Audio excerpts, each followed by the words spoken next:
The Power Five? Yeah. Yeah, if they add anybody else in the future, will it remain a Power 5 conference, the Big 12, because then more than half of the conference, or close to half of the conference, would be former Group of 5 schools? Well, I mean, they were at the G5, but they're moving up. So, I think that the definition of Power 5 is something we're probably going to have to get used to being changed as well, because I don't know that there's going to be a Power 5 in 5 years. And I have no idea. There very well could be, but just the way that it's going and kind of what we were talking about with Jack Swarbrick's comments, maybe 5 years from now there still is just the regular Power 5, but 10 years from now, what does that look like?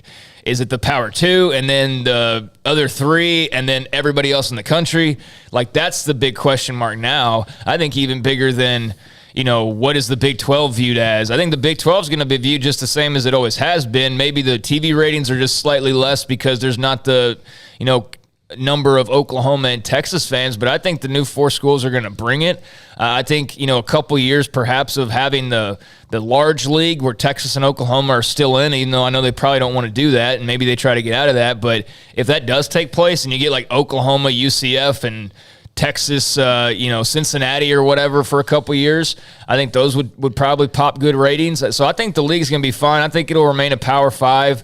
But, what happens in the next 5 to 10 years with the TV rights, I mean, that's going to say everything. If the Big 12 doesn't get some new, pretty solid TV deal in a couple of years, then maybe you really start talking about kind of where they are in the thick of things. But until those TV rights contracts are signed, then we can't really judge anybody other than the SEC and Big Ten at this point. Phil Venzer, hello, 365. It's bedroom here in Vegas, 500,000 visitors, crazy for the draft. Also, from Matt Carver, guys, remember now, Power 5 is a law by the NCAA. You can't lose the status. Mac Rhodes has explained that. And then on top of that, Brian says, hey, if the Sugar Bowl doesn't renew their contract with the Big 12, not sure you remain a Power 5 with access to one of the Big 6 bowls.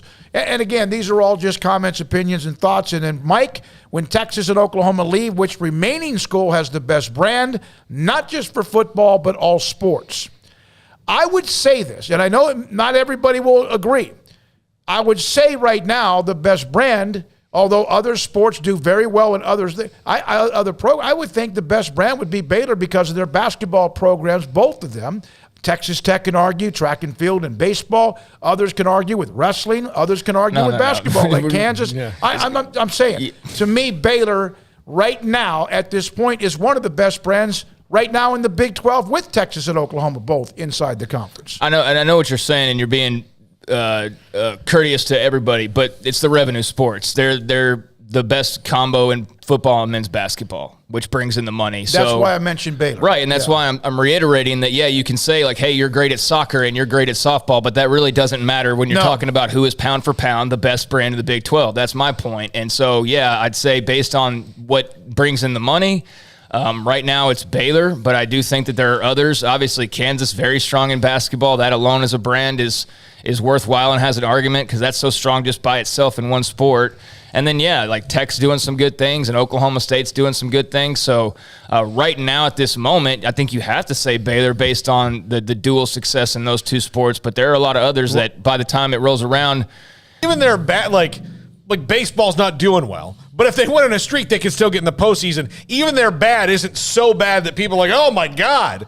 So that's, I think, where Baylor has kind of the advantage in the collective sports thing. All right, from from Tunes, I think the Big 12 will be bigger, will be better and stronger in the long run. The 4 teams coming in will bring it, getting better as they get better players from being in a better